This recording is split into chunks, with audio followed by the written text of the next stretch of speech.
Hello everyone, मेरा नाम सानुराज है। मैं आपका केमिस्ट्री एजुकेटर हूँ।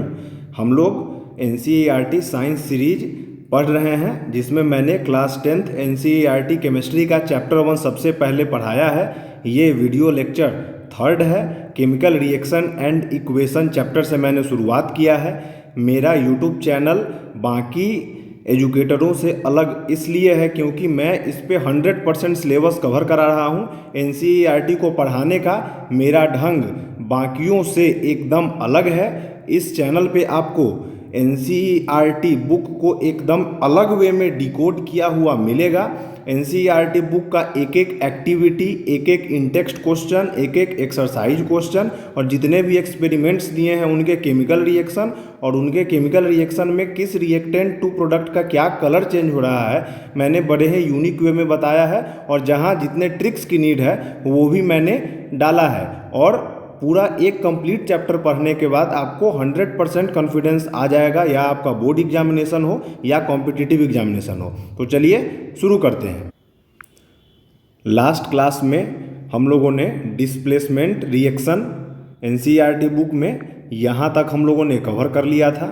आज हम लोगों को पढ़ना है डबल डिस्प्लेसमेंट रिएक्शन। इससे पहले मैं एक बार थोड़ा सा डिस्प्लेसमेंट रिएक्शन रिकैप करवा देता हूँ। डिस्प्लेसमेंट रिएक्शन एक ऐसा रिएक्शन था जिसमें more reactive element less reactive element को डिस्प्लेस कर देते हैं उनके कंपाउंड से। डिस्प्लेसमेंट रिएक्शन में एक एलिमेंट अकेले अवेलेबल था, एक दूसरा एलिमेंट किसी कंपाउंड के रूप में अवेलेबल था। और जो एलिमेंट अकेले अवेलेबल था वो अगर मोर रिएक्टिव है उस एलिमेंट से जो कंपाउंड के साथ अवेलेबल है, तो कंपाउंड के साथ अवेलेबल वाले एलिमेंट को अकेले वाला एलिमेंट डिस्प्लेस करके और उसको बाहर कर देता था। ये हम लोगों ने डिस्प्लेसमेंट रिएक्शन में पढ़ा था। जैसे यहाँ जिंक और कॉपर सल्फेट का रिएक्शन लिखा हुआ है, तो जिंक अकेले अवेलेबल है और कॉपर सल्फेट के साथ सॉल्यूशन में अवेलेबल है। तो जिंक अगर मोर रिएक्टिव होगा कॉपर से, तो जिंक क्या करेगा कि जिंक इस कॉपर को यहाँ से आउट कर देगा, बाहर कर देगा, और इसके सल्फेट के साथ एक नया कंपाउंड बना करके जिंक सल्फेट बाहर निकाल देगा, जिसका कि कलर अलग होगा। दूसरा एग्जाम्पल कॉपर प्लस AgNO3 है। कॉपर अगर इस सिल्वर से मोर रिएक्टिव है तो कॉपर इस सिल्वर को बाहर निकाल देगा और इस सिल्वर के पार्टनर NO3 के साथ अपना कंपाउंड बना करके CuNO3 का होल 2 यहाँ पे एक कंपाउंड बना देगा। और ये होता है on the basis of reactivity series और activity series. Activity series basically है क्या? तो reactivity series is empirical descending ordered series of list of metals and some non-metals like hydrogen and carbon arranged by their chemical reactivity। reactivity series एक series है जिसमें कि more reactive से less reactive elements तक का series दिया हुआ है, जो कि आप लोगों को दिख रहा है। इसमें क्या होता है? It ranks elements from most reactive at the top to the least reactive at the bottom based on their ability to lose electron. Electron loss का ये मतलब है higher placed metals lose electron more easily due to lower ionisation energy, and since these elements lose electrons more easily they are more reactive than elements present bottom। this is a reactivity series। एक reactivity series है जो decide करता है कि कौन element more reactive है, कौन element less reactive है। और इसी सीरीज के बेसिस पर displacement and double displacement reactions हम लोग लिखते हैं या होता है। अगर मोर रिएक्टिव एलिमेंट है, जैसे पोटेशियम ऊपर है, लीड नीचे है, it means potassium is more active or reactive than lead। it means potassium has power to displace lead, but its vice versa is not possible। lead cannot displace potassium। as for example, यहाँ पे zinc है और यहाँ पे copper sulphate है, तो zinc copper को displace कर पा रहा है। क्यों? क्योंकि जिंक यहाँ है, कॉपर यहाँ है। जिंक इज मोर एक्टिव और reactive than copper, so zinc can displace copper, but copper is less active और reactive than zinc. Copper can not displace zinc, यहाँ पे अगर जिंक प्लस कॉपर सल्फेट के जगह जिंक सल्फेट प्लस कॉपर का reaction लिख दें तो यहाँ पे नो रिएक्शन होगा। ऐसा इसलिए क्योंकि जिंक कॉपर को डिस्प्लेस कर सकता है, कॉपर जिंक को डिस्प्लेस नहीं कर सकता है according to reactivity series of metal. और ये रिएक्टिविटी सीरीज आपको याद करना पड़ेगा, तभी आप डिस्प्लेसमेंट रिएक्शन करेक्टली लिख पाएंगे। और इसको याद करने का ट्रिक मैंने यहाँ पर भी लिख रखा है, और एक अलग से प्लेलिस्ट बना करके ट्रिक्स का मैंने अपना एक वीडियो डाला है, उसमें भी मैंने रिएक्टिविटी सीरीज को याद करने का ट्रिक बताया है। ट्रिक सिंपल सा है, please stop calling me A zebra, instead try learning how copper mercury save gold. तो इस न्यूमोनिक्स को आप लोग पढ़ेंगे, ये ट्रिक आप लोगों को याद हो जाएगा। तो यहाँ तक हम लोगों ने पढ़ लिया था। अब हम लोगों को पढ़ना है double displacement reaction. Double displacement reaction क्या होता है? डिस्प्लेसमेंट रिएक्शन में आप लोगों ने देखा कि एक सिंगल एलिमेंट अवेलेबल है एक जगह पे, और एक जगह पे एक सिंगल एलिमेंट अवेलेबल है और एक जगह पे दूसरा एलिमेंट कंपाउंड के साथ अवेलेबल है। तो एक एलिमेंट उस एलिमेंट से ज़्यादा रिएक्टिव है तो इसको आउट करके और अपना कंपाउंड बना करके फॉर्मेशन कर लेता है। अब डबल डिस्प्लेसमेंट रिएक्शन में दो अलग अलग रिएक्टेंट अपने अपने कंपाउंड के फॉर्म में अवेलेबल रहेंगे और दोनों का आयन एक्सचेंज होगा। डिस्प्लेसमेंट रिएक्शन एक बार हो रहा था, यहाँ पे ये चीज़ दो बार होगा। मैं इसको पहले एक एग्जाम्पल के बेसिस पे समझाता हूँ, फिर एनसीईआरटी बुक पे आऊँगा। आप देखिए यहाँ पे दो रिएक्टेंट लिया गया है, एक बेरियम क्लोराइड और एक सोडियम सल्फेट। बेरियम क्लोराइड में अगर इसको दो भाग में बांटा जाए तो बेरियम अलग और क्लोरीन अलग। Barium is the positive radical and chlorine is the negative radical. Sodium sulphate में अगर इसको दो भाग में बांटा जाए तो sodium is the positive radical, sulphate is the negative radical. यहाँ पे barium positive radical, chlorine negative radical. तो अब रेडिकल का एक्सचेंज होगा। इस पार्टिकुलर कंपाउंड का पॉजिटिव रेडिकल इस कंपाउंड के निगेटिव रेडिकल के साथ कंपाउंड बनाएंगे, मीन्स एक्सचेंज ऑफ रेडिकल्स करेंगे। तो यहाँ पॉजिटिव है Ba और यहाँ निगेटिव है SO4। तो यहाँ का Ba इस SO4 के साथ कंपाउंड बनाएगा और इस कंपाउंड का निगेटिव क्लोरीन इस कंपाउंड के पॉजिटिव सोडियम के साथ कंपाउंड बनाएगा। मैं एक बार फिर बताता हूँ, इस कंपाउंड में Ba और Cl दो पार्ट में आप तोड़िएगा, Ba positive radical, chlorine negative radical, यहाँ सोडियम पॉजिटिव रेडिकल और SO4 निगेटिव रेडिकल। तो इस पार्टिकुलर कंपाउंड का पॉजिटिव रेडिकल Ba इस कंपाउंड के निगेटिव रेडिकल SO4 के साथ कंपाउंड बनाएगा BaSO4। ठीक इसका उल्टा, इस कंपाउंड का निगेटिव क्लोरीन इस कंपाउंड के पॉजिटिव सोडियम के साथ NaCl कंपाउंड बनाएगा। तो इसमें क्या हुआ, आप लोगों ने क्या देखा कि यहाँ पे बेसिकली हुआ क्या है, तो there is an exchange of ion between reactant. Reactant में आयन का एक्सचेंज होगा। दो रिएक्टेंट दिया रहेगा, दोनों रिएक्टेंट के पॉजिटिव और निगेटिव रेडिकल्स को ब्रेक कर लीजिए और एक का पॉजिटिव दूसरे के निगेटिव के साथ और एक का निगेटिव दूसरे के पॉजिटिव के साथ कंपाउंड बनाएगा और इस रिएक्शन को डबल डिस्प्लेसमेंट रिएक्शन हम लोग कहते हैं। ये एक ऐसा रिएक्शन है जिसमें दो different group of atom exchange होते हैं या आयन एक्सचेंज होते हैं और इनको हम लोग डबल डिकम्पोजिशन रिएक्शन के नाम से जानते हैं। तो एनसीईआरटी जैसे ही स्टार्ट होता है डबल डिस्प्लेसमेंट रिएक्शन, वहाँ पे एक एक्टिविटी है, मैं आप लोगों को वो एक्टिविटी बताता हूँ। देखिए, यही आप लोगों का एनसीईआरटी बुक का डबल डिस्प्लेसमेंट रिएक्शन यहाँ से स्टार्ट है। इसमें सबसे पहले 3 ml सोडियम सल्फेट का सॉल्यूशन एक टेस्ट ट्यूब में लिया गया और दूसरे टेस्ट ट्यूब में same 3 ml same volume of 3 ml barium chloride solution लिया गया। सोडियम सल्फेट और बेरियम क्लोराइड दो सॉल्यूशन लिया गया, दोनों को मिक्स कर दिया गया। मिक्स करने के बाद क्या देखा गया, तो देखा ये गया कि इसमें एक केमिकल रिएक्शन हुआ। उस केमिकल रिएक्शन में क्या हुआ, तो जब सोडियम सल्फेट और बेरियम क्लोराइड को आपस में मिलाया गया तो देखा गया कि एक सॉलिड वाइट प्रेसिपिटेट ऑब्जर्व हुआ जो कि नीचे में बैठ गया था केमिकल रिएक्शन होने के बाद। वो बेरियम सल्फेट का सॉल्यूशन था और अदर जो एक्वस सॉल्यूशन बचा हुआ था उस ट्यूब में वो सोडियम क्लोराइड था। तो यहाँ पे डबल डिस्प्लेसमेंट रिएक्शन देखा गया, इसी के बारे में ये एक्टिविटी दिया हुआ है। ये सोडियम और क्लोराइड मिलके NaCl और ये BaSO4 मिलके बेरियम क्लोराइड का सॉल्यूशन निकला। तो यही आपके NCERT का सबसे फर्स्ट एक्टिविटी है डबल डिस्प्लेसमेंट रिएक्शन का, जिसके हेल्प से डबल डिस्प्लेसमेंट रिएक्शन बताया हुआ है। इसके बाद जैसे जैसे आप नीचे बढ़िएगा तो आपके NCERT बुक में यही लिखा हुआ है कि the white precipitate BaSO4 is formed by the reaction of SO4 and Ba2+। ये BaSO4 as a white precipitate form हो जाएगा और other product sodium chloride remain in the solution. तो ऐसा रिएक्शन जिसमें कि there is exchange of ion between reactant are called double displacement reaction. Reactant में जिसमें आयंस का एक्सचेंज होता है उनको ही हम लोग डबल डिस्प्लेसमेंट रिएक्शन कहते हैं। ये आपके NCERT टेक्स्ट बुक में दिया हुआ है। यहाँ पे कलर बहुत इंपॉर्टेंट है क्योंकि आपके एग्जामिनेशंस में कलर से क्वेश्चंस आते हैं। तो ये था आपका बेरियम सल्फेट का केमिकल रिएक्शन जो कि आपके टेक्स्ट बुक में दिया हुआ है। इसके बाद हम लोगों ने एक्टिविटी 1.2 पढ़ा था अपने लेक्चर नंबर 1 में।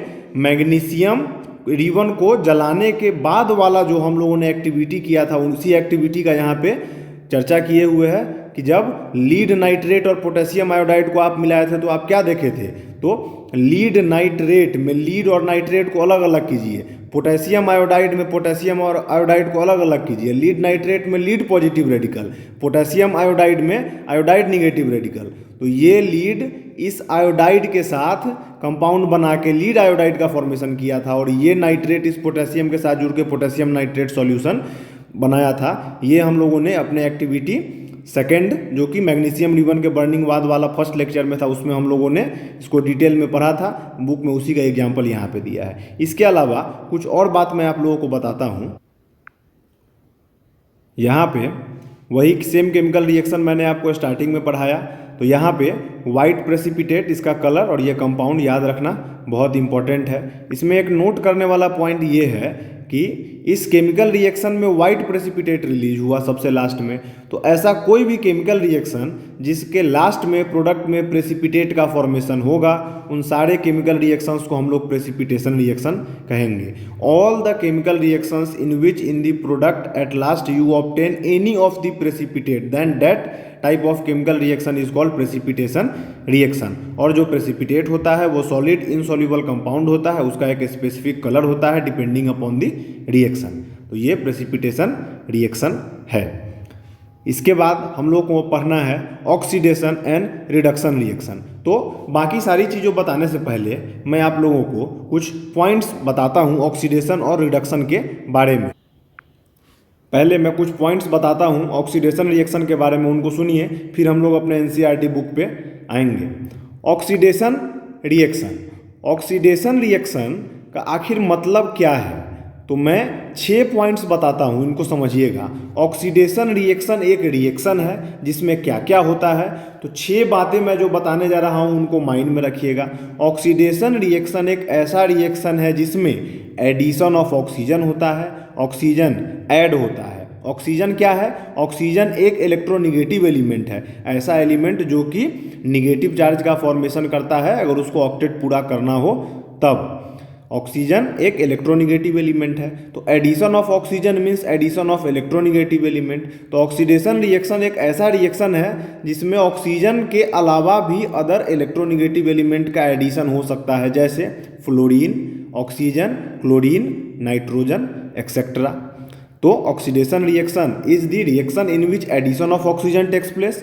Oxidation reaction is a reaction in which addition of any other electronegative element like fluorine, oxygen, chlorine, nitrogen, bromine etcetera takes place.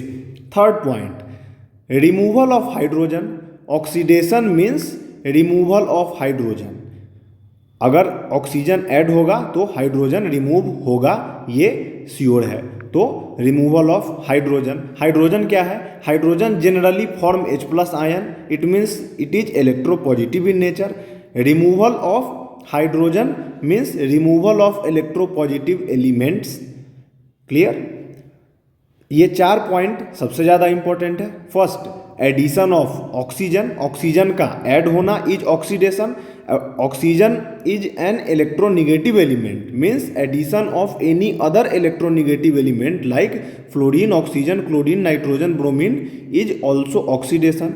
Removal of hydrogen, hydrogen को रिमूव करना, या hydrogen is an electropositive element, तो removal of any other electropositive elements like sodium, potassium, ETC, this is also oxidation. इसके अलावा next important point, oxidation में loss of electron होगा। Oxidation reaction जहाँ पे होगा वहाँ पे इलेक्ट्रॉन का लॉस होगा। इलेक्ट्रॉन का लॉस का क्या मतलब है? इलेक्ट्रॉन का लॉस का मतलब है कि चार्ज इंक्रीज करेगा। एज फॉर एग्जाम्पल समझिएगा, अगर ये मैं कॉपर लेता हूँ और इस कॉपर से, ये कॉपर एलिमेंटल स्टेट में है, ग्राउंड स्टेट में है और इस पे चार्ज है 0।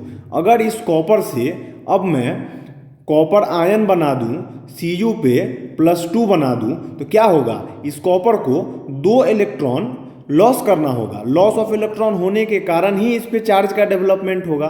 तो लॉस ऑफ इलेक्ट्रॉन या ऑक्सीडेशन स्टेट या चार्ज का इंक्रीज होना ऑक्सीडेशन कहलाता है। तो ग्राउंड स्टेट से जब लॉस ऑफ इलेक्ट्रॉन हो जाए और 2 इलेक्ट्रॉन लॉस करेगा तो 2 पॉजिटिव चार्ज डेवलप हो जाएगा, तब उस पर ऑक्सीडेशन स्टेट या चार्ज का इंक्रीज होगा, तो इसको ही हम लोग ऑक्सीडेशन कहेंगे। तो ऑक्सीडेशन रिएक्शन एक ऐसा रिएक्शन है जिसमें ये 6 बातें होती हैं, या ये 6 बातें जहां होता हुआ दिखाई दे उस रिएक्शन को आप लोग ऑक्सीडेशन रिएक्शन कहेंगे। वो 6 बातें क्या क्या है? ऑक्सीजन का जुड़ना, या फिर किसी अदर इलेक्ट्रोनेगेटिव एलिमेंट जैसे कि fluorine, chlorine, bromine, iodine, oxygen, nitrogen का जुड़ना। रिमूवल ऑफ हाइड्रोजन, हाइड्रोजन का हटना, या फिर किसी अदर इलेक्ट्रोपॉजिटिव एलिमेंट जैसे सोडियम, पोटेशियम का रिमूव होना। लॉस ऑफ इलेक्ट्रॉन होना, इलेक्ट्रॉन का उस रिएक्शन में या उस पार्टिकुलर रिएक्शन में लॉस होना, और जब इलेक्ट्रॉन लॉस होगा तो ऑक्सीडेशन स्टेट या चार्ज इंक्रीज कर जाएगा। तो ये 6 बातें जहाँ दिखेंगी वो ऑक्सीडेशन रिएक्शन होगा। अब रिडक्शन रिएक्शन की बारी है। तो रिडक्शन रिएक्शंस से क्या समझते हैं? तो रिडक्शन रिएक्शन में भी सेम 6 बातें हैं। अब इसमें 6 बातें कौन कौन है? तो इसमें सबसे पहला है addition of hydrogen. Reduction reaction में हाइड्रोजन ऐड होगा। अब हाइड्रोजन क्या है? तो हाइड्रोजन एक इलेक्ट्रोपॉजिटिव एलिमेंट है, तो addition of any other electropositive elements like sodium, potassium etcetera takes place, तो रिडक्शन होगा। Third point, removal of oxygen. Oxygen का रिमूवल होगा रिडक्शन रिएक्शन में। अब removal of oxygen, oxygen is an electronegative element means removal of any other electronegative elements is reduction like fluorine, chlorine, bromine, iodine, oxygen, nitrogen etcetera. अब reduction reaction opposite होता है oxidation का, तो यहाँ पे gain of electron होगा। अब इस गेन ऑफ इलेक्ट्रॉन को मैं समझाता हूँ कि आखिर गेन ऑफ इलेक्ट्रॉन का क्या मतलब है। गेन ऑफ इलेक्ट्रॉन का मतलब है ये कॉपर +2 आयन है। अगर हमको इसको कन्वर्ट करना होगा कॉपर 0 एलिमेंटल स्टेट में, तो इसको कैसे कन्वर्ट करेंगे? यह +2 आया है, इसका मतलब इसने 2 इलेक्ट्रॉन लॉस किया है। तो अगर आप 2 इलेक्ट्रॉन इसको प्रोवाइड करा दीजिए तब ये एलिमेंटल स्टेट में पहुंचेगा।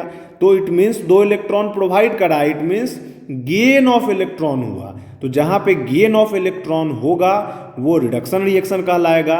और जब गेन ऑफ इलेक्ट्रॉन हुआ तो +2 से चार्ज 0 हो गया कॉपर का, तो ऑक्सीडेशन स्टेट या चार्ज डिक्रीज किया है। तो यहाँ पे यही 6 पॉइंट था जो कि ऑक्सीडेशन रिएक्शन से ठीक अपोजिट था।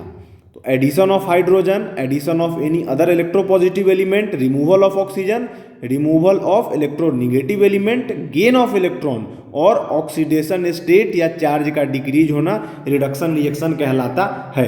अब हम लोग अपने एनसीईआरटी पे आते हैं कि वो क्या कह रहा है आपके ऑक्सीडेशन रिडक्शन रिएक्शन के बारे में। ये बेसिक इंफॉर्मेशन था about oxidation and reduction reaction. आपके एनसीईआरटी बुक में जैसे ही ऑक्सीडेशन एंड रिडक्शन स्टार्ट होता है तो सबसे पहले एक एक्टिविटी दिया हुआ है, जैसा कि हमेशा एनसीईआरटी बुक का टॉपिक में एक्टिविटी से समझाया जाता है। तो इस एक्टिविटी में कहना ये चाह रहा है कि देखिए, एक बर्नर लिया गया, एक ट्राइपॉड स्टैंड लिया गया, ट्राइपॉड स्टैंड के ऊपर वायर गेज ये रख दिया गया, वायर गेज के ऊपर चाइना डिश रखा गया और इस चाइना डिश में कॉपर पाउडर जो आप लोगों को दिख रहा है वो लिया गया और लेने के बाद इस बर्नर को ऑन किया गया और ऑन करने के बाद कुछ चीज़ें ऑब्जर्व की गई। अब क्या ऑब्जर्व हुआ, यही चीज़ हम लोगों को जानना है। तो सबसे पहले देखा ये गया कि सरफेस ऑफ कॉपर पाउडर जो कि यहाँ पे लिया गया है, ये तो बर्नर है, यहाँ पे जो कॉपर पाउडर लिया गया है जो ब्राउन कलर में दिख रहा है ये,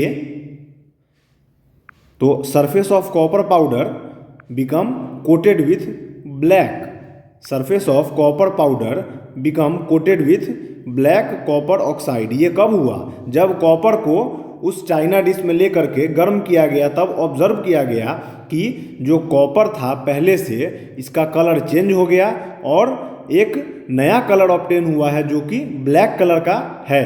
तो नया कंपाउंड बना जिसका नाम था कॉपर 2 ऑक्साइड। कॉपर भी वेरिएबल वैलेंसी शो करता है, यहाँ पे कॉपर 2 ऑक्साइड का फॉर्मेशन हुआ। तो आखिर ऐसा क्यों हुआ, क्यों कॉपर ऑक्साइड का फॉर्मेशन हुआ, ये इस एक्टिविटी में पूछा जा रहा है। उसके बाद सेकेंड स्टेप में क्या किया गया कि सेम उसी कॉपर ऑक्साइड को जो कि यहाँ पे फॉर्म हुआ था ब्लैक कलर का, उसके ऊपर से हाइड्रोजन गैस पास करा दिया गया। जब हाइड्रोजन गैस पास कराया गया उसके बाद अगेन ये कॉपर आपको फिर से ओरिजिनल कलर में ऑब्टेन हो गया।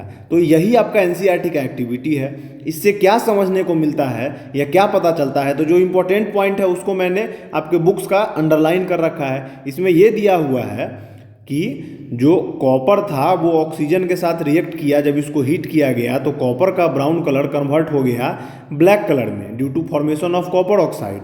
और इस कॉपर ऑक्साइड के ऊपर जब हाइड्रोजन गैस फिर से पास कराया गया तो अगेन कॉपर ऑब्टेन हो गया। तो आखिर इस रिएक्शन में क्या हुआ है, नहीं हुआ है, तो समझिए। सबसे फर्स्ट रिएक्शन दिया हुआ है, इसमें कॉपर एलिमेंट में ऑक्सीजन ऐड हुआ। मैंने बताया addition of oxygen is oxidation. तो इस कॉपर में ऑक्सीजन ऐड हुआ, इसका मतलब है कि यहाँ ऑक्सीडेशन रिएक्शन हुआ है, कॉपर ऑक्सीडाइज हुआ है, ऑक्सीजन ऐड हुआ है कॉपर में। सेकेंड स्टेप में इसी कॉपर ऑक्साइड के ऊपर जब हाइड्रोजन गैस पास कराया गया तो ये कॉपर अकेले हो गया। इसका क्या मतलब है, यहाँ पर कॉपर ऑक्साइड से रिमूवल ऑफ ऑक्सीजन हुआ है, तभी तो कॉपर ऑक्साइड कन्वर्ट हो गया अकेले कॉपर में। तो यहाँ रिमूवल ऑफ ऑक्सीजन है, इसका मतलब क्या है कि removal of oxygen is reduction reaction. तो ये यहाँ पे रिडक्शन रिएक्शन हुआ। अब हम लोग डिटेल में इसको समझते हैं। देखिए यहाँ पे कॉपर और ऑक्सीजन है, तो ये ऑक्सीजन इस कॉपर में ऐड हुआ। इसका मतलब है कि ये कॉपर में तो एडिशन ऑफ ऑक्सीजन हुआ, तो ये कॉपर से कॉपर ऑक्साइड के कन्वर्जन में कॉपर में ऑक्सीजन ऐड हुआ, तो यहाँ कॉपर ऑक्सीडाइज हुआ। लेकिन ऑक्सीजन तो अपना ऑक्सीजन लूज कर दिया, तो ऑक्सीजन रिड्यूस हो गया।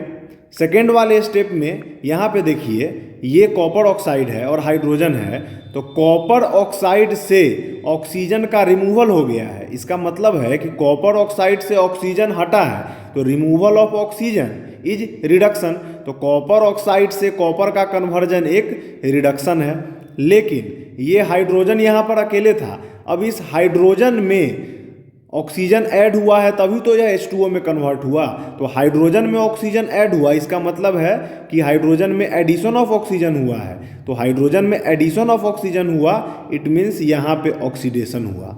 तो एक ही रिएक्शन में एक कंपाउंड से ऑक्सीजन रिमूव हुआ तो वो रिडक्शन, दूसरे रिएक्टेंट में वही ऑक्सीजन ऐड हो गया तो वो ऑक्सीडेशन। तो यही यहाँ पे समझाए हुए है आपका बुक।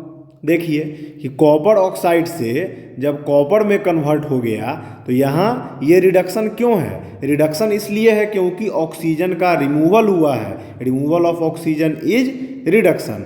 यहाँ पे हाइड्रोजन अकेले था, अब यह H2O हो गया, मतलब यही ऑक्सीजन इस हाइड्रोजन में ऐड हो गया, तब यह H2 कन्वर्ट हो गया H2O में। तो when H2 convert to H2O तो ऑक्सीजन ऐड हुआ, इसीलिए यहाँ पे ये ऑक्सीडेशन है। तो ये रिएक्शन है जिसमें कि हाफ रिएक्शन में रिडक्शन हो रहा है और हाफ रिएक्शन में ऑक्सीडेशन हो रहा है। तो ऐसा कोई भी केमिकल रिएक्शन जिसमें ऑक्सीडेशन और रिडक्शन दोनों होता हो, उनको हम लोग रेडॉक्स रिएक्शन कहते हैं। Redox reduction plus oxygen is reduction reaction. Reduction takes place at cost of oxidation and oxidation takes place at cost of reduction. Both occur simultaneously in a given chemical reaction. एक reactant reduce होगा, दूसरा reactant oxidise होगा। यही है redox reaction या oxidation या reduction reaction. इसके अलावा आपके एनसीईआरटी टेक्स्ट बुक में 2 और एग्जाम्पल दिया है यहाँ पर रेडॉक्स रिएक्शन का ही, तो मैं इन दोनों एग्जाम्पल को डिटेल में आप लोगों को बताता हूँ। यहाँ पे देखिए, यही आपका एनसीईआरटी का फर्स्ट रिएक्शन है। कॉपर ऑक्सीजन के साथ ऐड हुआ, कॉपर में ऑक्सीजन ऐड हुआ, कॉपर ऑक्साइड, और इस कॉपर ऑक्साइड का कलर ब्लैक हो गया।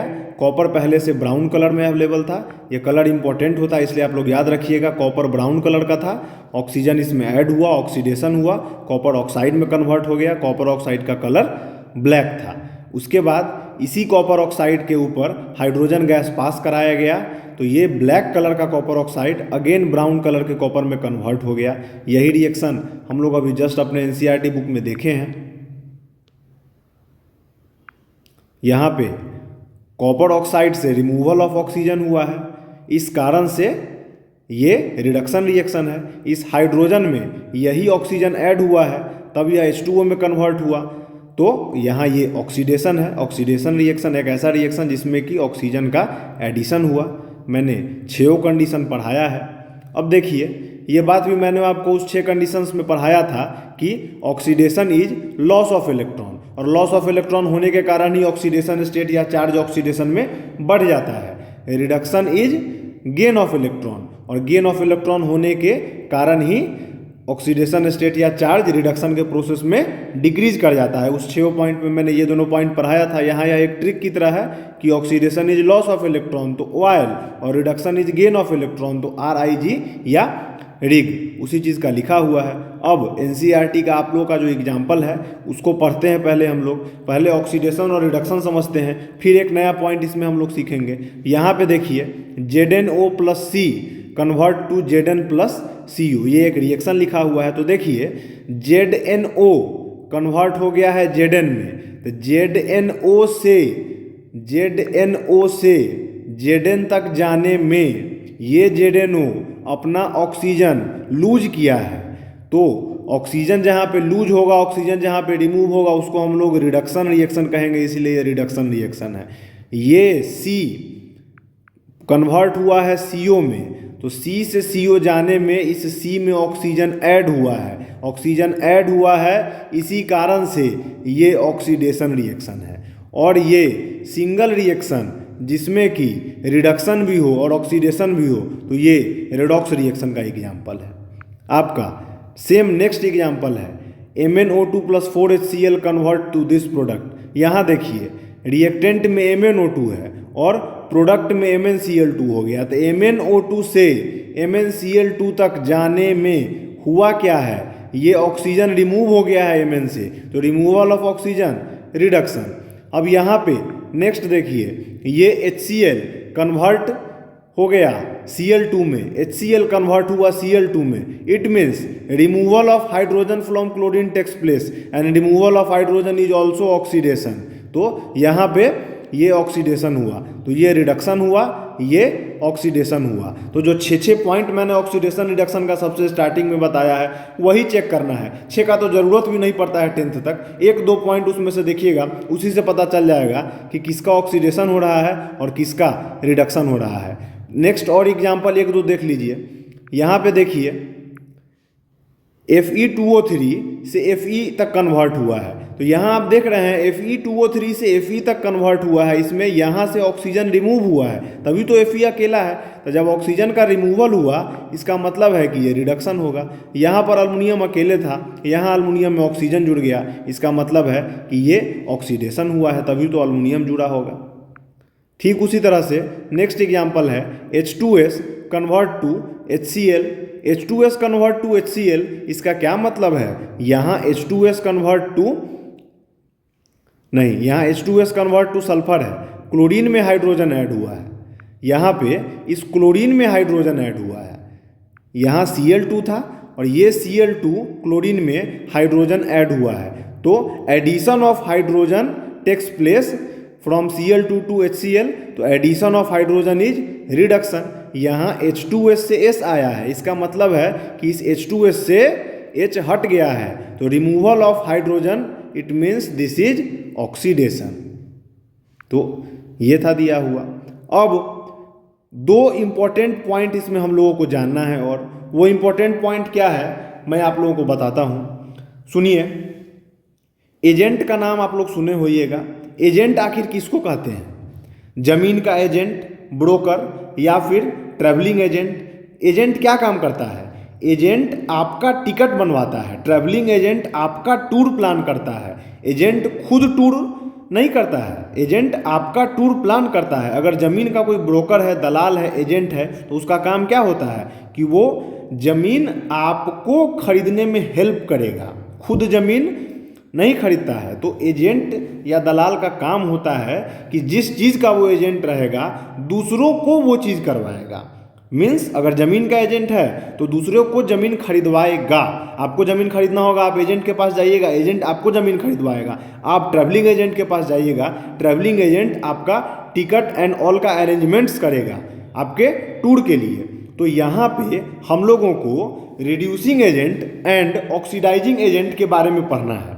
तो पहले बेसिक्स समझ लीजिए। ऑक्सीडाइजिंग एजेंट क्या करेगा? एजेंट दूसरों का काम करता है, तो ऑक्सीडाइजिंग एजेंट दूसरे को ऑक्सीडाइज करेगा। तो ऐसा कंपाउंड जो दूसरे को ऑक्सीडाइज करे वो ऑक्सीडाइजिंग एजेंट। रिड्यूसिंग एजेंट ऐसा एजेंट जो दूसरे को रिड्यूस करे, दूसरे को रिडक्शन प्रोसेस में हेल्प करे, वो रिड्यूसिंग एजेंट। चलिए एग्जाम्पल से समझते हैं। यहाँ पे डेफिनेशन दिया हुआ है कि सब्सटेंस विच गिव्स ऑक्सीजन और gain hydrogen, substance which give oxygen और gain hydrogen is called oxidising agent. Oxidising agent क्या करेगा? दूसरे को ऑक्सीडाइज करेगा। तो जिसको ऑक्सीडाइज करेगा उसको क्या देना होगा? ऑक्सीडाइज करने के लिए उसको ऑक्सीजन देना होगा। मीन्स एडिशन ऑफ ऑक्सीजन करवाना होगा, या फिर उससे उसका हाइड्रोजन छीन लेना होगा, तब रिमूवल ऑफ हाइड्रोजन होगा। तो आपको दो बात याद रखना है। ऑक्सीडाइजिंग एजेंट वैसा एजेंट जो दूसरे को ऑक्सीडाइज करे, जो दूसरे को ऑक्सीडाइज करेगा वो क्या करेगा? उसको ऑक्सीडाइज करने के लिए उसको ऑक्सीजन प्रोवाइड करेगा या उससे हाइड्रोजन छीन लेगा। Second, reducing agent. Reducing agent क्या करेगा? दूसरे को रिड्यूस करेगा। तो जिसको रिड्यूस करना होगा उसको क्या करेगा? हाइड्रोजन देगा या उससे ऑक्सीजन छीन लेगा। जिसको ऑक्सीडाइज करना होगा उसको ऑक्सीजन देना होगा या उसका ऑक्सीजन या उसका हाइड्रोजन ले लेना होगा। आपको किसी को ऑक्सीडाइज करना है तो आप क्या कीजिएगा? उसको ऑक्सीजन दे दीजिएगा या उससे हाइड्रोजन ले लीजिएगा, उसका ऑक्सीडेशन हो जाएगा। आपको किसी का रिडक्शन करवाना है तो आप क्या कीजिएगा? रिडक्शन करवाना है तो आप उसको हाइड्रोजन दे दीजिएगा तो उसका रिडक्शन हो जाएगा, या उसका ऑक्सीजन छीन लीजिएगा तब भी उसका रिडक्शन हो जाएगा। और जो ये काम करेगा उसको उसका एजेंट कहेंगे। तो ऑक्सीडाइजिंग एजेंट का मतलब है ऐसा सब्सटेंस जो कि ऑक्सीजन दे या हाइड्रोजन गेन करे, हाइड्रोजन मतलब हाइड्रोजन उससे ले ले। रिड्यूसिंग एजेंट एक ऐसा एजेंट है जो कि दे देता है हाइड्रोजन क्योंकि उसको रिडक्शन करवाना है, और गेन ऑक्सीजन मतलब उससे छीन लेता है ऑक्सीजन, उसको ही रिड्यूसिंग एजेंट कहा जाता है। अब इसी चीज़ को मैं एग्जाम्पल से आप लोगों को समझाता हूँ। देखिए,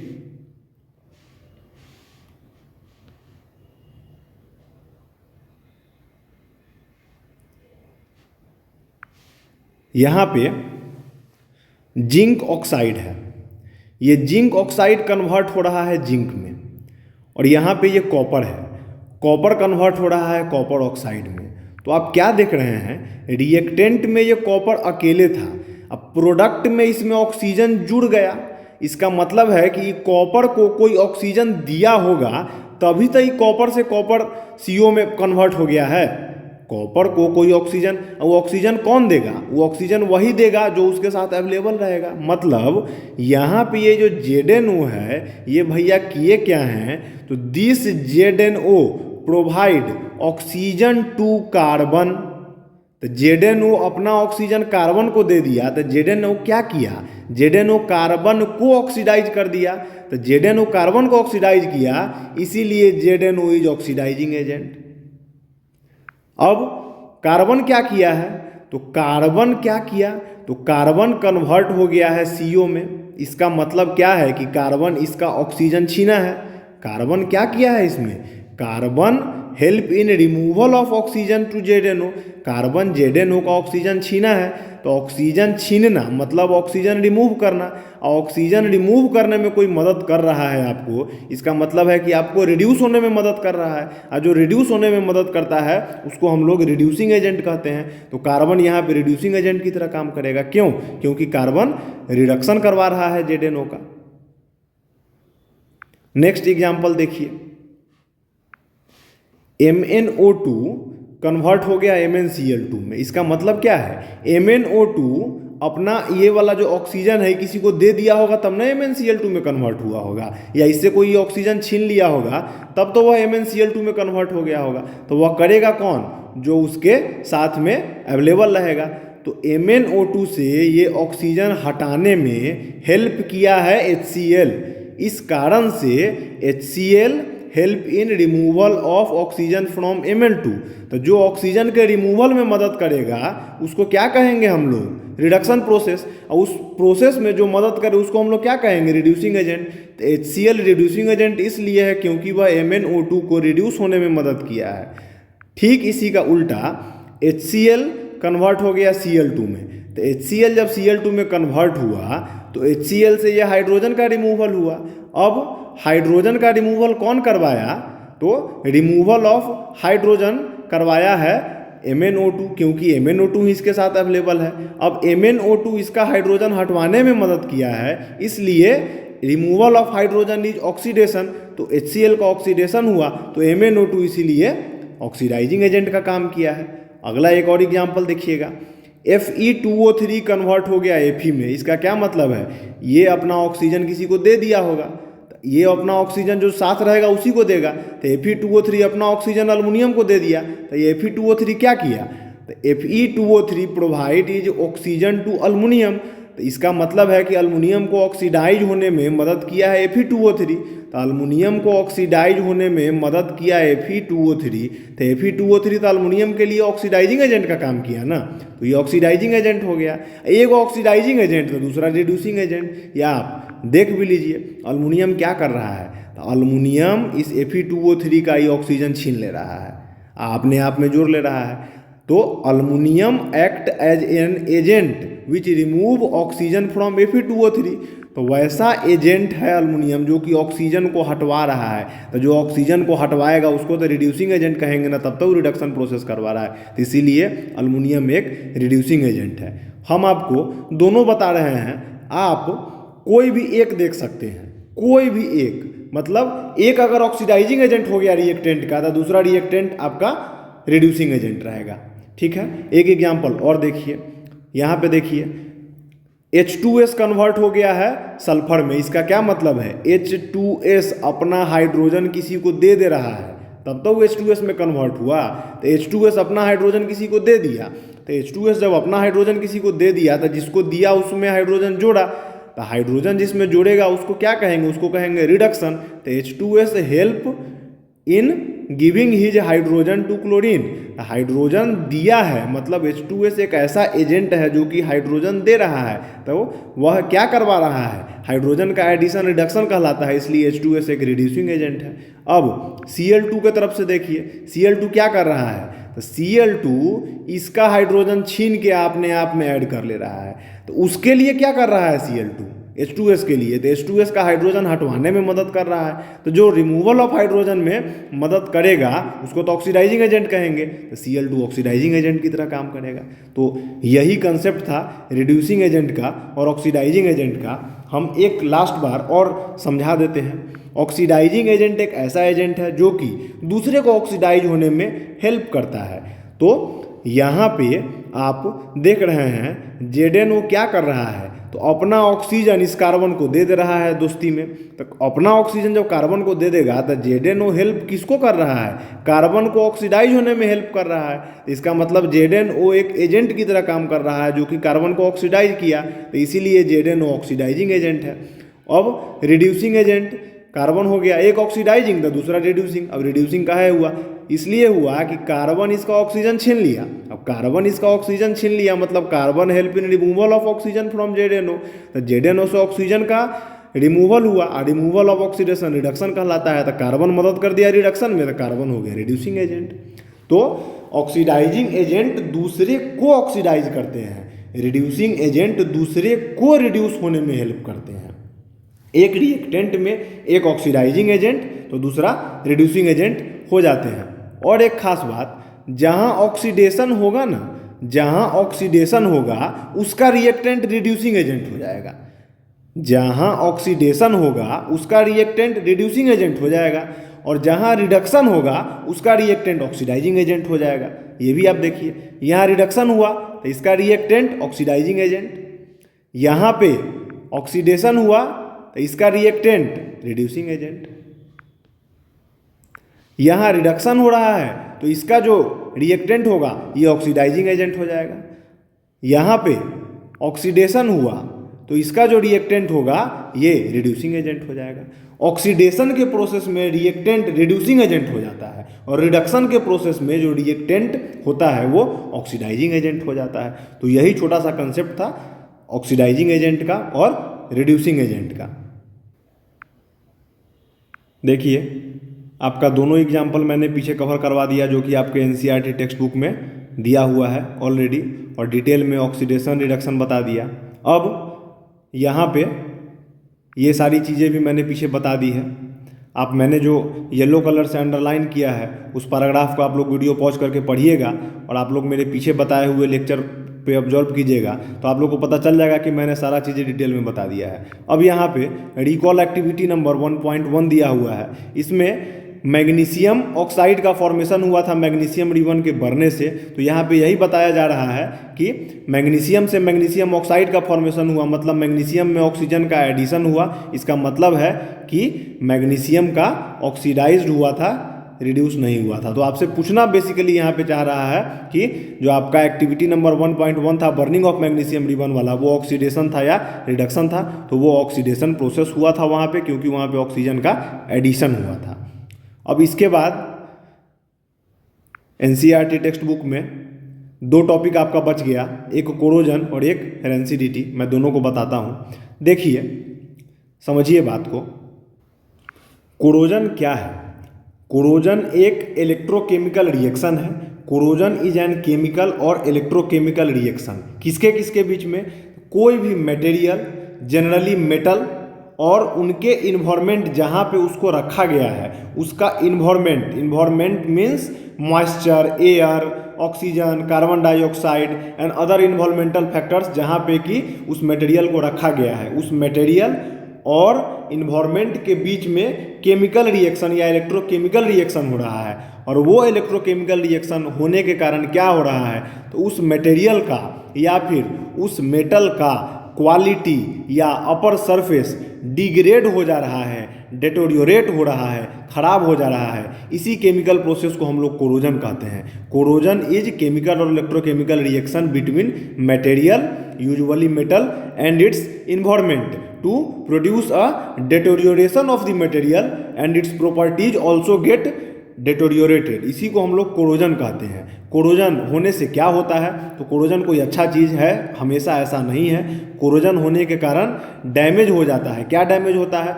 जैसे अगर आयरन में कोरोजन हो गया तो वो कमज़ोर हो जाएगा, और अदर किसी मेटल में कोरोजन लग गया तो वो कमज़ोर हो जाएगा, उसका आउटर सरफेस डिग्रेड होना शुरू हो जाएगा, वो टूटना शुरू हो जाएगा। और कोरोजन होने के कारण होता क्या है, तो जो मेटल रहते हैं वो चेंज हो जाते हैं अपने ऑक्साइड में, सल्फाइड में या फिर कार्बोनेट में। मेन यही तीन कंपाउंड बनाते हैं, या तो उनका ऑक्साइड बनेगा, सल्फाइड बनेगा या कार्बोनेट बनेगा। और अपर layer of the material degrade हो जाएगा, डिग्रेड होते होते वो कमज़ोर हो जाएगा, और बहुत ज़्यादा अगर कोरोजन हो गया तो वो ब्रेक कर जाएगा। नेक्स्ट टॉपिक है रस्ट या रस्टिंग। रस्टिंग क्या है? रस्टिंग कोरोजन का एक एग्जाम्पल है। जब स्पेशली आयरन के केस में कोरोजन होता है तो हम लोग रस्टिंग को पढ़ते हैं। Corrosion is basically term for degradation of upper layer of any other element, material और metal due to factors of environment and presence of environmental conditions. But rusting is a special condition of corrosion in which degradation of upper layer of iron take place due to presence of moisture, air and water।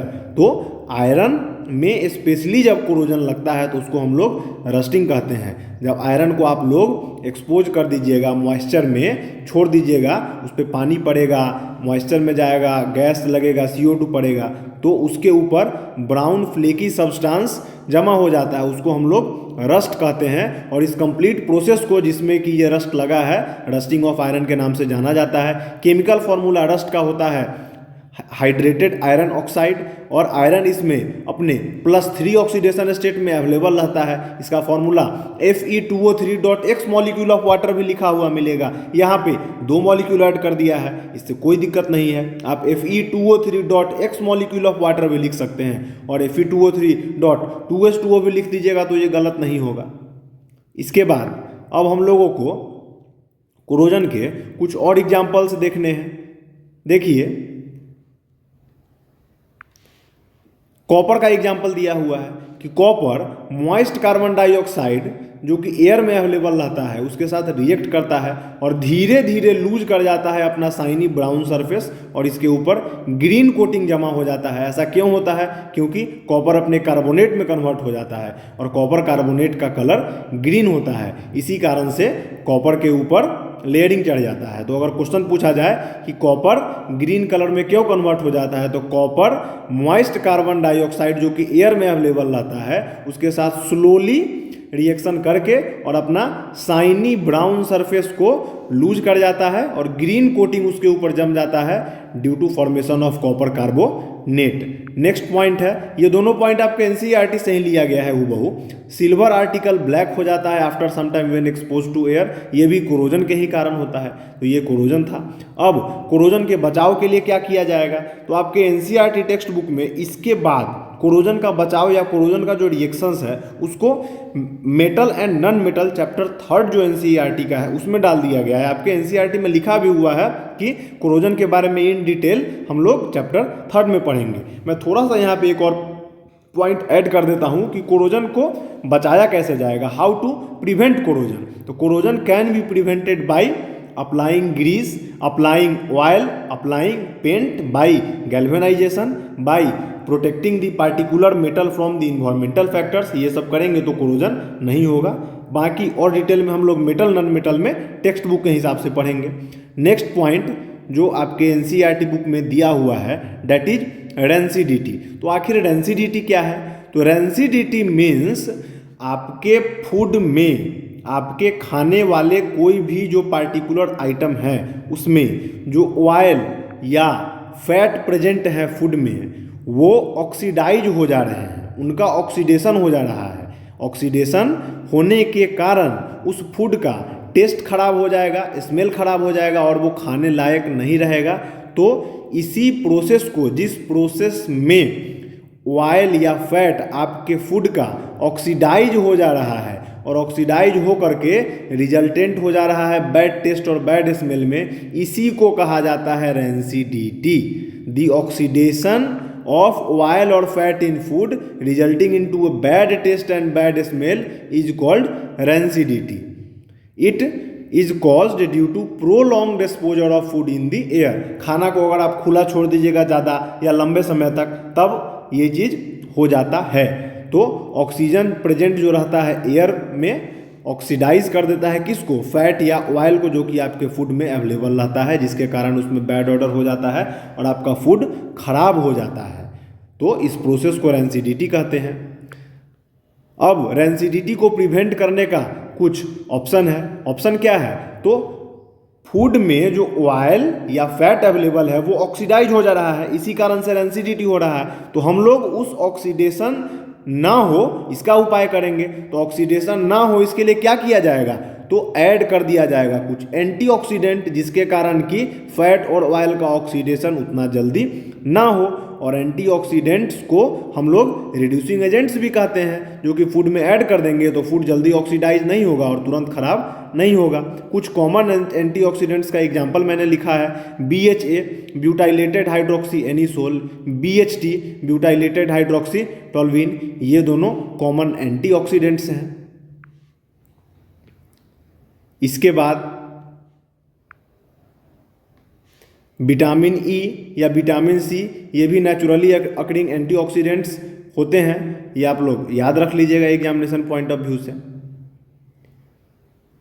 इसके बाद packing fat and oil containing food in presence of nitrogen gas, nitrogen gas के presence में अगर pack कर दीजिएगा fat और oil containing food को, इससे भी आपका ऑक्सीडेशन प्रोटेक्ट हो जाएगा। रेफ्रिजरेटर में रख दीजिएगा, इससे भी आपका फूड सेफ हो जाएगा। एयर टाइट कंटेनर में रख दीजिएगा, इससे भी आपका फूड प्रोटेक्ट हो जाएगा। या फूड को लाइट से दूर रखिएगा, इससे भी आपका फूड प्रोटेक्ट हो जाएगा। तो देखिए, आपका रेंसिडिटी टॉपिक में मैंने जितनी बात बताई वही सारा चीज़ यहाँ पे दिया हुआ है, और जो मैंने अंडरलाइन किया है वो सारा इंपॉर्टेंट पॉइंट्स है, उसको मैं अंडरलाइन कर देता हूँ। तो यहाँ पे आपका ये चैप्टर फिनिश हो रहा है। अब लास्ट 3 इंटेक्स्ट क्वेश्चन है और इसके बाद एक्सरसाइज का क्वेश्चन शुरू है। तो हम लोग एक्सरसाइज का क्वेश्चन तो नेक्स्ट वीडियो लेक्चर में करेंगे, क्योंकि इसमें मैं अगर एक्सरसाइज का 20 क्वेश्चन है वो कराऊँ तो ये लेक्चर बहुत ही लंबा और लेंदी हो जाएगा। तो मैं इसमें ये 3 क्वेश्चन करवा देता हूँ, जो कि आपका लास्ट इंडेक्स्ड क्वेश्चन है। ऐसे तो मैं पढ़ाया हूँ, उस बेसिस पे आप ये क्वेश्चन खुद से भी कर सकते हैं, लेकिन मैं ये तीनों क्वेश्चंस का सॉल्यूशन आप लोगों को बता देता हूँ और एक बार एक्सप्लेन कर देता हूँ। फर्स्ट क्वेश्चन है, why does the copper sulphate solution changes when an iron nail is dipped in it. आपको मैंने लास्ट डे एक एक्टिविटी पढ़ाया था, उस एक्टिविटी में हम लोगों ने क्या किया था कि कॉपर सल्फेट के सॉल्यूशन में आयरन नेल को डिप करके रखा था। उसके बाद क्या हुआ था, कॉपर सल्फेट का सॉल्यूशन 10 मिनट के बाद चेंज हो गया था, ब्लू टू ग्रीन। ऐसा क्यों हुआ था ये भी मैंने लास्ट लेक्चर में बताया था। तो यहाँ पे आप लोगों को उसी का आंसर देना है। पहले मैं क्वेश्चन डिटेल करता हूँ, फिर आंसर बताऊंगा। सेकंड है कि डिस्प्लेसमेंट रिएक्शन का एग्जांपल आपने बुक में देखा, उसके अलावा आपको एक और एग्जांपल बताना है डिस्प्लेसमेंट रिएक्शन का। और तीसरा क्वेश्चन है कि इसमें आपको बताना है कि कौन ऑक्सीडाइज हुआ है और कौन रिड्यूस हुआ है। तो इस तीनों का आंसर आप लोग खुद से भी कर सकते हैं, मगर मैं बता देता हूँ। तो देखिए, यही आपका सबसे पहला क्वेश्चन है। तो जैसा कि मैंने लास्ट डे भी एक्टिविटी में बताया था कि आयरन और जब कॉपर सल्फेट का रिएक्शन होता है तो आयरन सल्फेट का फॉर्मेशन होना शुरू हो जाता है, और आयरन क्या करता है, इस कॉपर को डिस्प्लेस कर देता है और आयरन सल्फेट का फॉर्मेशन कर लेता है और कॉपर बाहर डिस्प्लेस होकर निकल जाता है। जब कॉपर सल्फेट को ब्लू विट्रॉल कहते हैं, कॉपर सल्फेट पेंटाहाइड्रेट CuSO4, तो ये ब्लू कलर का होता है। और जैसे ही कॉपर को डिस्प्लेस करके आयरन सल्फेट का फॉर्मेशन होता है तो iron sulphate is green vitriol, green colour का है। तो यह आयरन सल्फेट का ग्रीन कलर हम लोगों को दिखना शुरू हो जाता है। तो इसका यही आंसर है कि जब एक आयरन नेल को प्लेस किया जाएगा कॉपर सल्फेट सॉल्यूशन में, तो आयरन डिस्प्लेस कर देगा कॉपर को कॉपर सल्फेट सॉल्यूशन से और आयरन सल्फेट का फॉर्मेशन हो जाएगा, जिसके कारण उसका कलर ग्रीन होता है। तो ब्लू टू ग्रीन कलर हम लोगों को दिखने लगेगा। इसके बाद आपका नेक्स्ट NCERT का इंटेक्स्ट क्वेश्चन था कि डबल डिस्प्लेसमेंट रिएक्शन जो आपको बुक में दिया हुआ है एक्टिविटी में, उसके अलावा एक और एग्जाम्पल बताइए। तो मैं तो आप लोगों को बहुत सारा एग्जाम्पल बता दिया हूँ डबल डिस्प्लेसमेंट रिएक्शन का, फिर भी एक और एग्जाम्पल देख लीजिए। सोडियम कार्बोनेट और कॉपर, सोडियम कार्बोनेट और कैल्शियम क्लोराइड यहाँ पे हम लोग ले लेंगे। यहाँ कैल्शियम क्लोराइड होगा, कॉपर क्लोराइड नहीं। तो सोडियम कार्बोनेट और कैल्शियम क्लोराइड ले लेंगे। तो इसका 2 पार्ट में बांटिएगा, तो इसका सोडियम होगा पॉजिटिव रेडिकल और इसका क्लोरीन होगा निगेटिव रेडिकल। तो सोडियम और क्लोरीन मिलकर सोडियम क्लोराइड इधर निकल जाएगा और इसका पॉजिटिव रेडिकल हो जाएगा Ca और इसका निगेटिव रेडिकल होगा CO3। तो CaCO3 का कंपाउंड बन जाएगा, as a precipitate solid compound calcium carbonate का रिलीज हो जाएगा। और जनरली जहाँ पर भी डबल डिस्प्लेसमेंट रिएक्शन होता है ना, उसमें जनरली आपको एक प्रेसिपिटेट का फॉर्मेशन सॉलिड स्टेट में देखने को मिलेगा और वहाँ पे उस चीज़ का कलर चेंज होता है। तो यहाँ पे वही मैंने लिख रखा है एक डबल डिस्प्लेसमेंट रिएक्शन का एग्जांपल, आप लोग इसको देख सकते हैं। अब ये इंटेक्स्ट का लास्ट क्वेश्चन है। देखिए, इसमें आपसे पूछ रहा है कि सब्सटेंस को आइडेंटिफाई कीजिए कि कौन ऑक्सीडाइज हुआ है और कौन रिड्यूस हुआ है। तो देखिए, सोडियम प्लस ऑक्सीजन होकर के सोडियम ऑक्साइड का फॉर्मेशन हुआ है, तो सोडियम में ऑक्सीजन जुड़ा है तो सोडियम ऑक्सीडाइज हुआ है, क्योंकि सोडियम ऑक्सीजन जुड़ा है और ऑक्सीजन अपना सेल्फ प्रॉपर्टी लूज कर दिया। ऑक्सीजन पहले ऑक्सीजन था, लेकिन अब यहाँ ऑक्सीजन विलुप्त हो गया प्रोडक्ट तक आते आते। तो इसके कारण से क्या हुआ है कि ऑक्सीजन का ऑक्सीजन खत्म हो गया, तो ऑक्सीजन रिड्यूस हो गया और सोडियम ऑक्सीडाइज हो गया। तो वही यहाँ पे लिखना है कि सोडियम ऑक्सीडाइज हुआ है क्योंकि ऑक्सीजन गेन किया है और ऑक्सीजन रिड्यूस हो गया है। सेकेंड नंबर है CuO प्लस H2, CuO से Cu में कन्वर्ट हो गया। इसका क्या मतलब है कि CuO अपना ऑक्सीजन लॉस कर दिया, और CuO अपना ऑक्सीजन लॉस कर दिया, इसका मतलब है कि loss of oxygen is reduction. तो CuO रिड्यूस हो गया है, CuO रिड्यूस हो गया है, तो CuO इज रिड्यूस्ड। लेकिन यहाँ हाइड्रोजन रिएक्टेंट में H2 था, प्रोडक्ट में ऑक्सीजन ऐड हो गया, तो यहाँ का ऑक्सीजन ले लिया, तो हाइड्रोजन में ऑक्सीजन ऐड हुआ, तो हाइड्रोजन का ऑक्सीडेशन हुआ। तो यहाँ मैंने लिखा है H2 gate oxidise to water, तो इसका ऑक्सीडाइज हुआ। और जहाँ ऑक्सीडेशन होता है वहाँ रिड्यूसिंग एजेंट है, जहाँ रिडक्शन होता है वहाँ ऑक्सीडाइजिंग एजेंट। तो यहाँ देखिए, यहाँ CuO अपना कॉपर H2 को दे दिया, तो CuO हेल्प किया H2 को ऑक्सीडेशन में, तो CuO is an oxidising agent for H2। और H2 क्या किया, H2 इसका ऑक्सीजन छीन लिया, तो ऑक्सीजन को रिमूव करने में मदद किया। तो ऑक्सीजन का रिमूवल ऑक्सीडेशन का उल्टा रिडक्शन, तो H2 act as a reducing agent for CuO। CuO convert to Cu, यहाँ प्रोसेस हो रहा है रिडक्शन का, क्योंकि ऑक्सीजन का रिमूवल है, लेकिन ये कॉपर ऑक्साइड हेल्प किया है, अपना ऑक्सीजन इसको दे दिया है। तो H2 के लिए तो ये कॉपर ऑक्साइड ऑक्सीडाइजिंग एजेंट की तरह काम करेगा। तो यहाँ हो रहा है रिमूवल ऑफ ऑक्सीजन रिडक्शन, और रिडक्शन प्रोसेस में जो रिएक्टेंट रहता है वह दूसरे के लिए यानी H2 के लिए ऑक्सीडाइजिंग एजेंट का काम करेगा। और H2 यहाँ पे H2 है, H2 क्या कर रहा है, H2 इसका ऑक्सीजन हटाने में मदद कर रहा है, मतलब रिमूवल ऑफ ऑक्सीजन में हेल्प कर रहा है। तो जो रिमूवल ऑफ ऑक्सीजन में हेल्प करे वो प्रोसेस को रिडक्शन कहेंगे, रिमूवल ऑफ ऑक्सीजन को, और H2 यहाँ पर रिड्यूसिंग एजेंट की तरह काम करेगा। तो यहाँ H2 का हो रहा है ऑक्सीडेशन, लेकिन H2 है रिड्यूसिंग एजेंट, और CuO का हो रहा है रिडक्शन, लेकिन ये है एक ऑक्सीडाइजिंग एजेंट। रिडक्शन के प्रोसेस में जो रिएक्टेंट रहते हैं वो ऑक्सीडाइजिंग एजेंट, ऑक्सीडेशन के प्रोसेस में जो रिएक्टेंट रहते हैं वो रिड्यूसिंग एजेंट।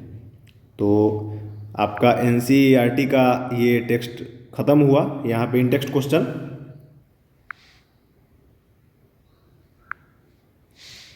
यहाँ पे मैंने ये तीनों क्वेश्चन का आंसर आप लोगों को बता दिया। अब इसके बाद यहाँ से एक्सरसाइज स्टार्ट है, और एक्सरसाइज में आप लोग देख रहे हैं कि 20 क्वेश्चन है दिया हुआ। तो मैं इस 20 क्वेश्चन का एक्सप्लेनेशन एक बार समझा दूंगा, क्योंकि मेरे पढ़ाने का तरीका यही है। मैं NCERT का एक एक कॉर्नर टच करूंगा, लेकिन ये वीडियो लेंदी हो जाएगा, इसलिए NCERT का ये जो ऑल 20 क्वेश्चंस है इनका सॉल्यूशन हम लोग नेक्स्ट वीडियो में करेंगे। अभी मैं अपने नेक्स्ट वीडियो में NCERT का ये 20 क्वेश्चन है, इस 20 क्वेश्चन को समझा दूंगा, जिसका सॉल्यूशन देना होगा जैसे मैं रिटेन में बताता हूँ वैसे मैं बता दूंगा। इसके अलावा मैं एक दो चीज़ और सोचा हूँ, अगले लेक्चर में तो मैं सबसे पहले NCERT का ये 20 क्वेश्चन करवा दूंगा। जब ये 20 क्वेश्चन हो जाएगा, इसके बाद से मैं एक अलग से लेक्चर लेकर के आऊँगा बैलेंसिंग ऑफ केमिकल रिएक्शन पे, क्योंकि बैलेंसिंग ऑफ केमिकल रिएक्शन जितना NCERT के सिलेबस या इन टेक्स्ट में दिया है उतना पढ़ लेने से बैलेंसिंग में परेशानी होगी जो स्टूडेंट्स बैलेंसिंग बनाएंगे। तो मैं एक अलग से वीडियो लेक्चर ये 20 क्वेश्चन खत्म करने के बाद बैलेंसिंग ऑफ केमिकल रिएक्शन पे लेकर के आ जाऊंगा कि how to balance chemical reaction, और मैं 10-15 या 10-20 केमिकल रिएक्शन को बैलेंस करना बता दूंगा आप लोगों को, जिससे कि आप लोगों को हेल्प मिलेगी। और इसके अलावा जब NCERT का ये एक्सरसाइज का 20 question balancing of chemical reaction में अच्छे से समझा दूंगा, उसके बाद मैं एक सेशन और लाऊंगा जिसमें मैं बताऊंगा कि अगर आपको कोई रिएक्टेंट दिया हुआ है तो उस रिएक्टेंट से आप प्रोडक्ट कैसे लिखिएगा। अगर मान लीजिए आपको लिख दिया कि कार्बन प्लस ऑक्सीजन, तो आप CO2 ही क्यों लिखिएगा। तो एक मैं सेशन लाऊंगा जिसमें मैं बताऊंगा कि अगर आपको रिएक्टेंट दिया हुआ रहे तो आप खुद से प्रोडक्ट कैसे प्रेडिक्ट कर सकते हैं या प्रोडक्ट एग्जैक्ट कैसे लिख सकते हैं, उसमें क्या क्या रूल इन्वॉल्व होता है। तो मुझे अब एनसीईआरटी का 20 question, balancing of chemical reaction और how to predict product of the chemical reaction, इतना चीज़ बताना है। तो चैप्टर तो आप लोगों का फिनिश हो चुका है। जो लोग यहाँ तक देखे होंगे उनको चैप्टर समझ में अच्छे से आया होगा, और जो बचा हुआ चीज़ है वो भी मैं 1 से 2 लेक्चर में आगे कंटिन्यू करके सारा चीज़ फिनिश कर दूंगा। 100% सिलेबस कवरेज मिलेगा। जो लोग भी वीडियो को देख रहे हैं ढंग से अपना नोट्स साथ में बनाते चलिए, स्क्रीनशॉट लेते चलिए। मैं टेलीग्राम आज से कल तक में बना करके और जो मैं पढ़ाया हूँ उसका प्रेजेंटेशन वगैरह अपने टेलीग्राम चैनल पर डाल दूंगा। आप लोग यूट्यूब सेक्शन के डिटेल में जहाँ पे कि लिंक शो रहता है वहाँ पे मैं अपना टेलीग्राम का लिंक डाल दूंगा। वहाँ से आप लोग मेरा टेलीग्राम चैनल खोल करके और नोट्स डाउनलोड कर सकते हैं। मैंने अपना इंस्टाग्राम और फेसबुक का भी लिंक, अपने फेसबुक और इंस्टाग्राम का लिंक मैंने अपने यूट्यूब के ही लिंक वाले सेक्शन में डाल रखा है, जहाँ पे कि मोर डिटेल्स रहता है दिया हुआ। तो आप लोगों को अगर कोई पार्टिकुलर क्वेरी हो, किसी को कोई क्वेश्चन पूछना हो, कोई मैसेज करना हो, डायरेक्ट मुझसे कोई बात करना हो, तो आप लोग मेरे इंस्टाग्राम या फेसबुक पे मैसेज कीजिएगा। मैंने अपने फेसबुक और इंस्टा का लिंक डाल रखा है अपने यूट्यूब चैनल पर। मैं आप लोगों को ज़रूर मैसेज करूँगा। और आप लोगों को कैसा लग रहा है मेरे पढ़ाने का तरीका, आप लोग कमेंट सेक्शन में ज़रूर बताइए। और जो भी लोग वीडियो देख रहे हैं, मेरा रिक्वेस्ट है कि आप लोग वीडियो पूरा देख रहे हैं और इस चीज़ से आप लोगों को फ़ायदा मिल रहा है, तो आप लोग प्लीज़ मेरे चैनल को सब्सक्राइब कीजिए, क्योंकि वीडियो बनाने में बहुत मेहनत लगता है। मुझे भी मोटिवेशन मिले ये वीडियो बनाने में। तो आप लोग प्लीज़ चैनल को सब्सक्राइब कर दीजिए, वीडियो को लाइक कर दीजिए और ज़्यादा से ज़्यादा अपने दोस्तों में शेयर कीजिए, जिनसे कि उन लोगों में भी एनसीईआरटी का जो डर रहता है कि मैं एनसीईआरटी बुक पढ़ के कैसे समझूं, एकदम ईजी लैंग्वेज में उन लोगों को तक एनसीईआरटी का टेक्स्ट मेरे माध्यम से पहुंच पाए। और बेल बटन दबा दीजिए, जिससे कि नए वीडियो का नोटिफिकेशन आप लोगों को मिलता रहे। अच्छे से पढ़ाई कीजिए। और अभी तो ये क्लास 10th का सीरीज चल रहा है, लेकिन मैं एनसीईआरटी का सबसे पहले 9th, 10th, 11th, 12th और 9th से पहले का भी 6, 7, 8 का एनसीईआरटी का जो इम्पोर्टेंट टॉपिक्स हैं वो सारा लाऊंगा और आप लोग को फ़ायदा मिलेगा। मैं एक अलग वीडियो शॉर्ट 2-3 मिनट का बना के बता दूंगा कि मेरा ये चैनल किन लोगों के लिए हेल्पफुल है।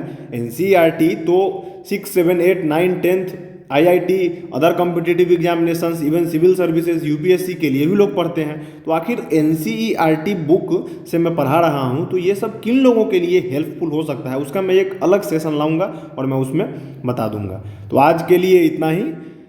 आप लोग वीडियो को देखिए, एंजॉय कीजिए और पढ़ाई लिखाई कीजिए। और मेरे पढ़ाने का तरीका कैसा लग रहा है, मैं अपने तरफ से पूरी कोशिश कर रहा हूँ कि अपने नॉलेज अच्छे से दे पाऊँ। फिर भी अगर आप लोगों का कोई डाउट है, कोई क्वेरी है, तो आप लोग कमेंट कीजिए, इंस्टा फेसबुक पे मैसेज कीजिए। हम लोग फिर जल्द मिलेंगे नेक्स्ट वीडियो में।